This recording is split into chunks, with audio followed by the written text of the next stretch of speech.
Welcome to the InfoWars Nightly News. It's Tuesday, December 30th, 2014, and I'm Leanne McAdoo. Here are tonight's top stories.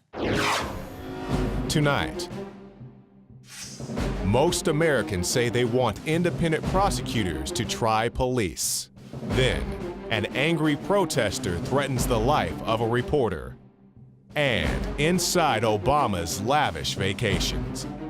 That's next on the InfoWars Nightly News. Period, period, period, period. Obama likes to say period all day. Shut up, shut up, shut up. I'm sick of your crap. The autopsy results were released for Ezell Ford last night. They showed that the unarmed, mentally ill black man was shot by police 3 times, once in the side, once in the back, and once in the arm. Now, of course, many are seeing the fact that he was shot in the back as proof that he was murdered by cops. His family is calling it an execution.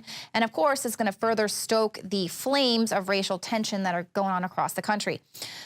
But experts say that the autopsy results don't conflict with officers' original accounts, that there was a struggle. And according to a retired Los Angeles County Sheriff's Department commander, he says the fact that the officer had to use his backup gun shows that he was in a life and death struggle. He says those guns are really small, they're very inaccurate, and they're only used as a last resort. They're designed to save one's own life. Now, experts also are saying that the fact that he was shot in the back, it's not really rare. It happens all the time, and it doesn't mean that officers acted improperly. Now, of course, we can never know that because police officers are not required to report how many times they shoot people. The state of Florida doesn't report that at all. Either way, Ford's family is not buying it. They've filed a $75 million civil lawsuit against the police department and the city. And also, these autopsy results did not sit well with protesters. One protester last night was caught on video threatening to set fire to a KTLA cameraman unless he stopped doing his job covering the scene. Joe Biggs here with NoWorldOrder.com. Now today we have a new article out titled Video, Ezell Ford Protesters Threaten to Set Reporter on Fire. Now, this isn't just any reporter. This happens to actually be a personal friend of mine, Kirk Hawkins. I know him from back in Charlotte before I moved here to Austin for the InfoWars job. He has since then moved from Charlotte to LA, where he is now one of the anchors at KTLA. He went to the vigil last night for the Ezell Ford. Ezell Ford was a mentally ill black man who was killed by LAPD earlier this year. And last night they read the results of the autopsy. A lot of people were out there protesting that. For the most part, everyone was peaceful, except for this one lady, an outside agitator. Let's take a look at that clip. Well, Micah and Cher, we're live in Leimert Park because there was a peaceful protest here earlier today. We attended a vigil a short time ago, and it wasn't exactly peaceful, and it was all caught on camera. Stop recording or else I'm going to drop the camera. Reached a boiling point at the memorial for the 25-year-old tonight in South LA. I'm about to set you the on fire if you don't back. Hey, don't try to light me on fire. As the media became the target, at one point, one of the demonstrators threatened a KTLA photographer. If you want me to touch the camera, I can touch the camera and slam it into your face. I will hospitalize you. Shut up. Nearby residents stepped in and tried to calm down the visitors from outside this neighborhood. I'm worried about it because you're in my community. Now, as you can see, the lady clearly pulls out a lighter and tries to set the cameraman on fire. That is crazy, out of this world. Well, anyways, one of the guys comes up who was out there protesting and goes, "Hey, who are you? You're not from around here." So this is another instance where we keep seeing these outside agitators like we saw in Ferguson in August and in November. And there's one thing that a lot of these people are starting to have in common: ties to RevCom. Now, you might have heard RevCom before by myself, David Knight, or Alex Jones. RevCom is the Revolutionary Communist Party. Now, they're an organization. They are out of Chicago, and they also have some people over in California as well. They're led by Bob Avakian and Carl Dix. Carl Dix can be seen in a lot of these protests as well. And I've also had a run-in with a guy called Greg Johnson. He was involved in Texas versus Johnson, where he tried to set an American, or he did set an American flag on fire. These guys go to protests, they take peaceful protests and turn them into riots. Now, I don't know what their agenda is, but they're also spending a lot of money all these Black Lives Matters signs that you're seeing, all these I Can't Breathe or Stand with Ferguson or Mike Brown posters and all that, they're paying for it. That's a lot of money being spent into something like this when their entire agenda is to go in there and stir up controversy. So here we are, we're seeing this stuff time and time again. This is something everyone, I think, they need to keep their eyes open for. When you go to these protests, if you're around one of those, look for those. You'll see the RevCom at the bottom of the protest sign. They're out there trying to cause trouble, so stay clear of those guys. I texted Kirk earlier, and he said, yeah, last night was all in all a peaceful night. The only people that were out there trying to agitate was that lady right there, and it's funny, she's an outsider. But he posted up, or he was talking about getting ready to post up the footage from the vigil, and he gets a tweet from what seems to be the lady that's in the video. I'm literally going to kill that KTLA news reporter. Another one to Kirk Hawkins and KTLA.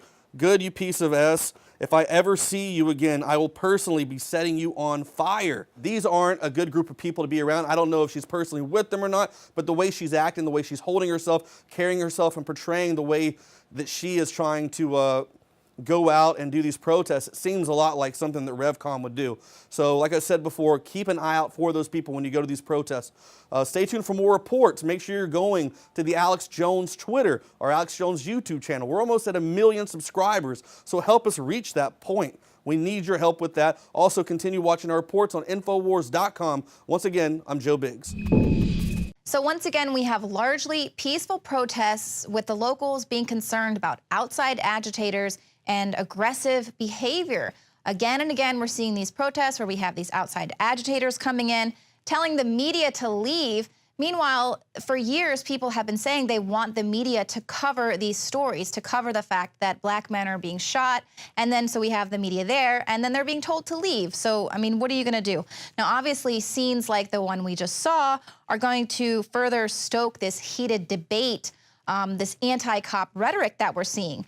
Now, in response to those 2 police officers who were executed in New York, the NYPD was issued very drastic measures by union leaders. They were supposed to have 2 units responding to every call, and they were also instructed to only make arrests when they absolutely had to. Well, as a result of this, NYPD traffic tickets and summonses for minor offenses have dropped off by a staggering 94%. Overall arrests were down 66% for the week that started December 22nd. That's compared with the same period last year. Now, police sources said that safety concerns were the main reason for the drop-off in police activity, but they added that some cops were mounting an undeclared slowdown in protest of de Blasio. So once again, this is entirely political, and you got to think about that. All of these summonses and traffic tickets for minor offenses, none of that money is funneling into City Hall. So this is a very effective form of protest. And, you know, like those cigarette taxes, that was the main reason they killed Eric Garner. All of that money, $8 billion a year they get from those cigarette taxes. None of that is happening right now as of December 22nd. Now, there is a long history of warring against City Hall. Past mayors, Mayor David Dinkins, Rudy Giuliani, and Michael Bloomberg have all endured the animus there with the NYPD, even though they all have wildly divergent ideologies. In 1992, thousands of police officers stormed City Hall, stopped traffic on the Brooklyn Bridge, and it was all to protest the mayor. Mayor Dinkins wanted to create an independent, all-civilian complaint review board for the police department there, and thousands of police officers out of uniform showed up to protest this.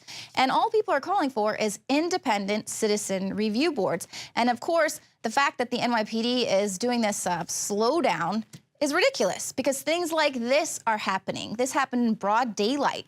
An elderly man was brutally savaged by a street thug as he walked through a Bronx neighborhood. It's a neighborhood he lived in for decades. As you can see by the video, this happened in broad daylight.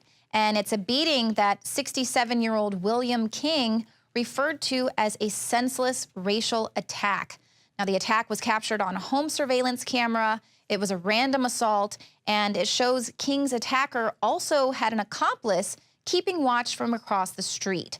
Now, the 67-year-old says that he believes it was a racial attack because they didn't try to rob him. He said he had money in his wallet, and they didn't even try to take it from him. So, of course, this could just be a symptom of larger racial hysteria that's being stoked. But obviously, it is part of a larger psyop. There's an effort to get the population turned against the police, to stoke these anti-cop ideology. And then, of course, police are now being reaffirmed that they need to be concerned with the citizenry. Rather than protect and serve, the citizens are the enemy.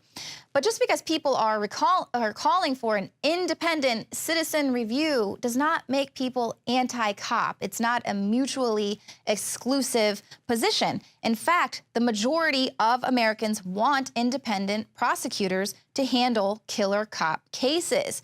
Now, this is according to a Washington Post poll. They said when it comes to the behavior of cops, Americans hold an almost unheard of amount of consensus. They want independent prosecutors who are not politically linked to city government and police departments. That is not unheard of. That's quite rational, actually. And additionally, 86% of those polled support requiring patrol officers in their areas to wear small video cameras while they're on duty. So why is this an issue? Why are cops now standing down in protest? The same as they were protesting in 1992 when the mayor there in New York tried to pass this as well. And he was successful in getting this independent review. And this is the crux of these protests. People are just calling for a little bit of accountability.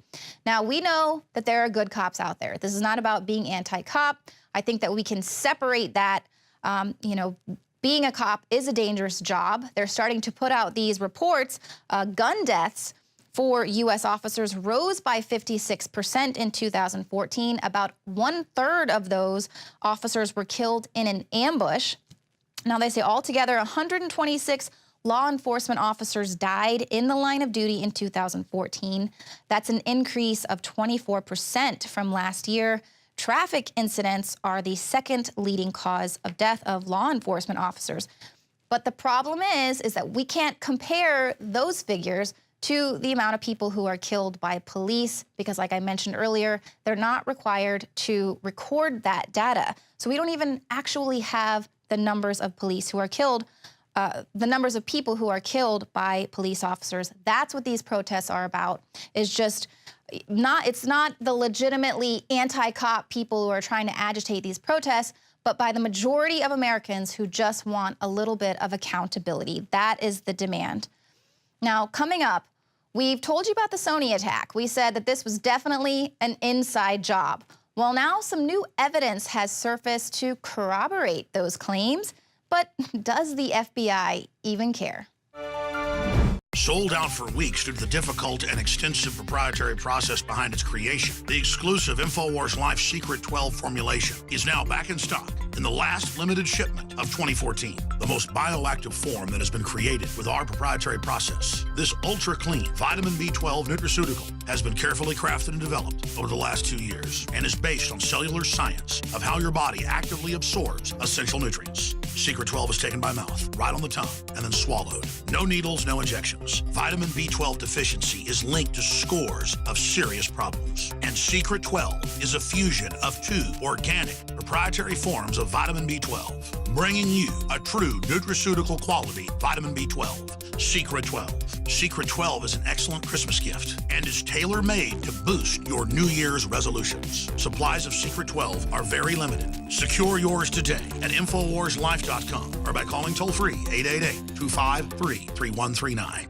2015 is almost here, and with it comes those New Year's resolutions to finally transform your body the way you want it. There's a reason over 88% of New Year's resolutions fail. Make this year different by equipping yourself with Oxy Powder, the next level in cleansing the body naturally. Using super oxygenation, Oxy Powder, available through InfoWarsLife.com, gently cleanses the body while you sleep with easy capsules. Tens of thousands of individuals have used Oxy Powder to cleanse their bodies and aid in their transformations. Even InfoWars Nightly News Director Rob Dew has been using Oxy Powder with incredible success. Took it that first day, then I took it for 6 more days after that. 12 pounds melted off in about a week. I'd say a week, 7 days. 2015 can be different. Diet and exercise are important, but a lot of us have already tried that. Oxy Powder flushes it out. Secure your Oxy Powder at InfoWarsLife.com. That's InfoWarsLife.com or 253-3139.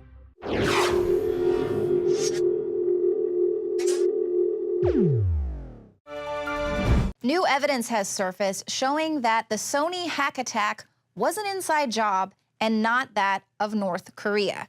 Now, U.S. cybersecurity experts say that they have solid evidence that a former employee helped hack Sony Pictures' computer system. Norse Corp said Monday that it has narrowed its list of suspects to a group of 6 people, including at least one Sony veteran with the necessary technical background to carry out the attack. Kurt Stamberger, who's a senior VP at Norse, said he used Sony's leaked HR documents and then cross-referenced the data with communications on hacker chat rooms and its own network of web sensors to determine that it was not North Korea behind the attack. Now, of course, this is in stark contrast to the FBI's December 19th announcement that said its probe had traced the hack to North Korea indefinitely. Now, Stamberger told Bloomberg News that when the FBI made this announcement just a few days after the attack was made public, it raised eyebrows in the community because it's hard to do that kind of an attribution that quickly. It's almost unheard of. And he said that all of the leads that they did have that were Korean, they all turned up dead and they were not good leads. So here we have cybersecurity experts saying that there's no way North Korea did it. They bring this information to the FBI. How did the FBI respond? Well, Norse said they turned over evidence to the FBI yesterday. They spent several hours there, and this evidence included malware samples that point to super detailed insider information that only a Sony insider would have. But of course, the FBI stood by its initial announcement on Tuesday. Their statement said, "The FBI has concluded the government of North Korea is responsible for the theft and destruction of data on the network of Sony Pictures Entertainment." So here despite any outside independent evidence, they're saying we stand by North Korea did this attack. And they say attribution to North Korea is based on intelligence from the FBI, the U.S. intelligence community, DHS, foreign partners, and the private sector. So they're right. They're standing by their initial announcement. And the Bureau added that there is no credible information to indicate that any other individual is responsible for this cyber incident. So I don't know if this is just gaslighting or if they don't think that this evidence is going to come out from the cybersecurity firm. Maybe the cybersecurity firm is going to bow to their demands and not release this proof that they have. But of course, the FBI is not going to back down because they need this to push their agenda, to ratchet up tension with North Korea, and of course, further exploit this Sony hack to push for tighter cybersecurity legislation.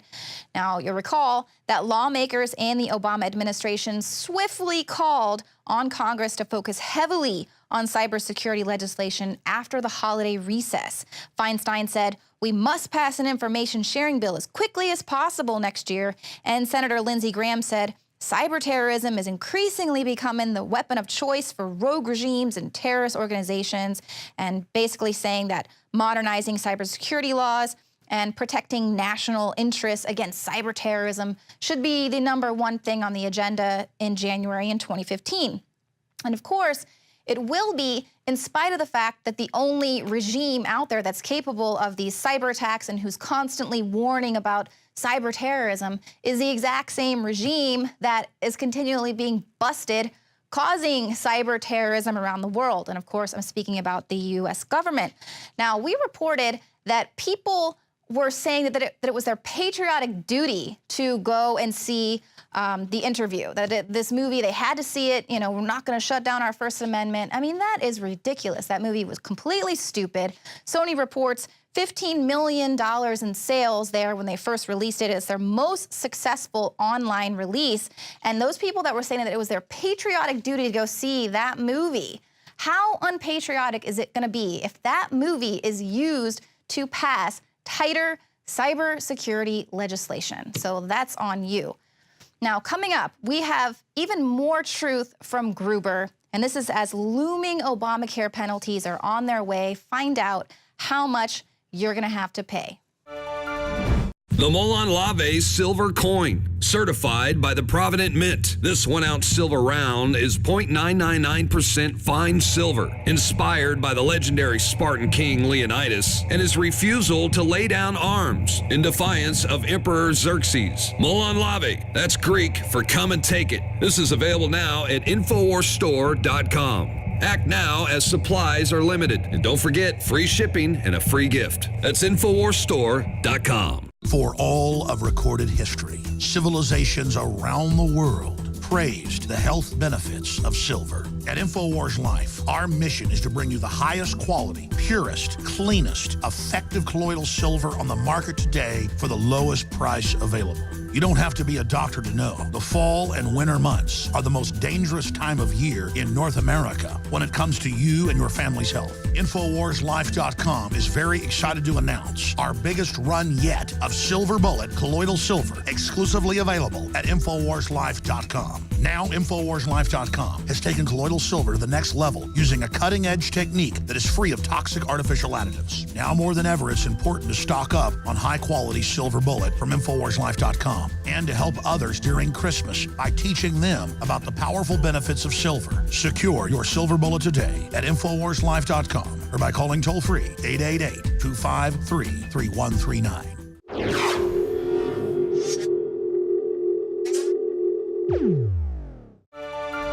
The deadline to sign up for Obamacare for 2015 is February 15th. This is the first year that all taxpayers are required to report to the IRS that they have insurance or not, and it's going to cost you a lot more in 2015 to be uninsured.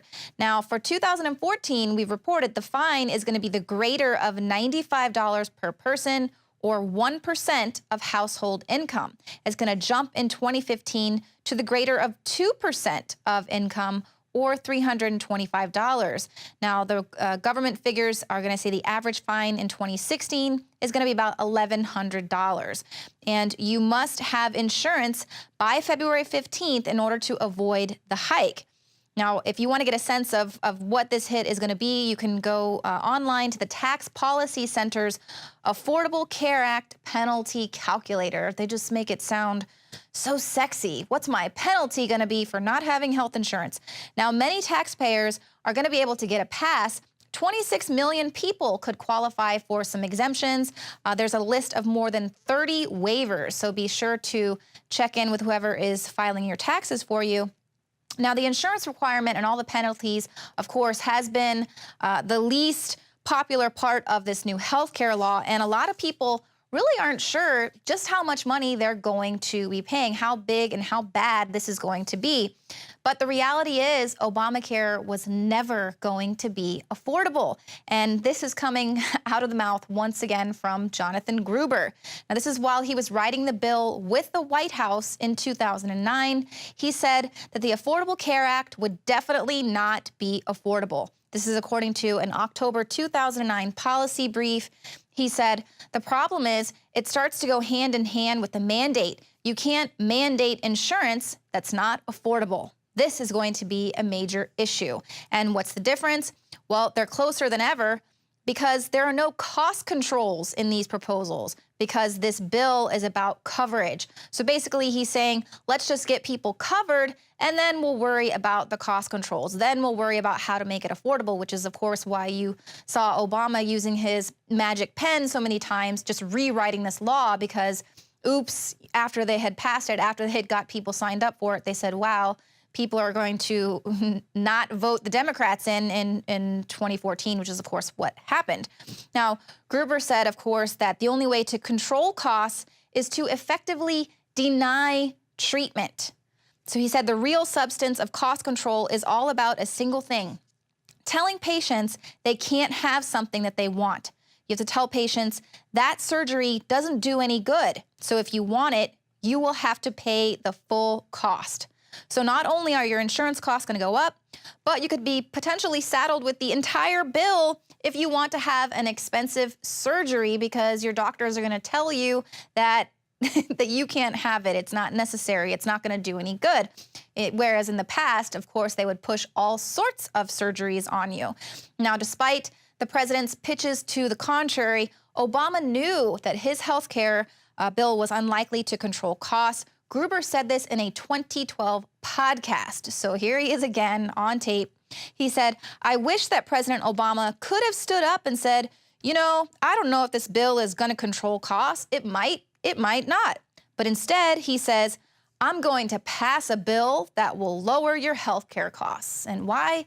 Because it sells. And that is the lie that Obama sold. And of course, in order to do that, there had to be subsidies. And now check this out. 87% of new Obamacare users have been given federal aid to lower their premiums. That is your taxpayer dollars at work. Now, the Department of Health and Human Services didn't elaborate on how much it was offering to new Obamacare enrollees or what the total bill to taxpayers is going to be. So we don't even know how much this is going to cost the taxpayer. We don't even know how many new Obamacare enrollees are going to be able to, go for these taxpayer dollars. Like I said, up to 26 million people could qualify for some sort of a subsidy. But what we can tell you, more than 44 million of your taxpayer dollars are going toward travel expenses for the first family.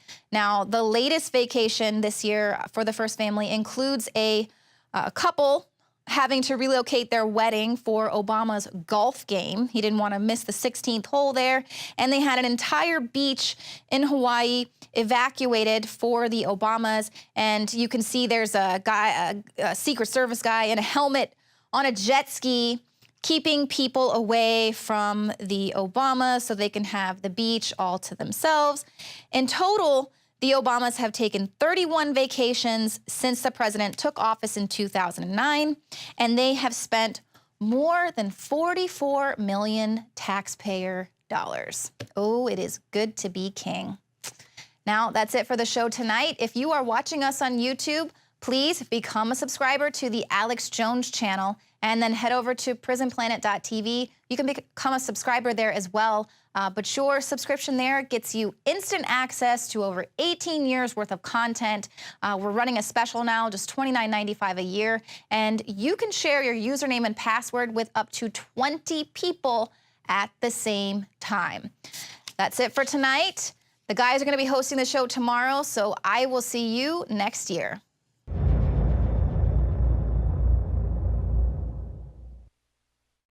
In the past decade, we have witnessed unparalleled scientific discoveries in the area of health. But no one has put together a formula that focuses directly on brain health, nerve growth factors, and optimizing your cellular energy at the same time. DNA Force is one of the most expensive formulas to produce. Some of the ingredients in DNA Force are $12,000 a kilogram. We are using the coveted, patented, only American source of PQQ, CoQ10, and more. You want the best that's out there at the lowest price anywhere? Well, we're bringing you a total win-win. The ultimate value, cutting-edge, trailblazing game changer that also supports the InfoWar. We have produced a limited run of DNA Force, and it will take up to 12 weeks to produce more once we sell out. Secure your DNA Force today at InfoWarsLife.com or call toll-free 888-253-3139. DNA Force from InfoWars Life. You are watching the InfoWars Nightly News, which airs 7 p.m. Central at InfoWarsNews.com. Members can share their passcodes with up to 11 other people, and your support is helping us defend liberty worldwide.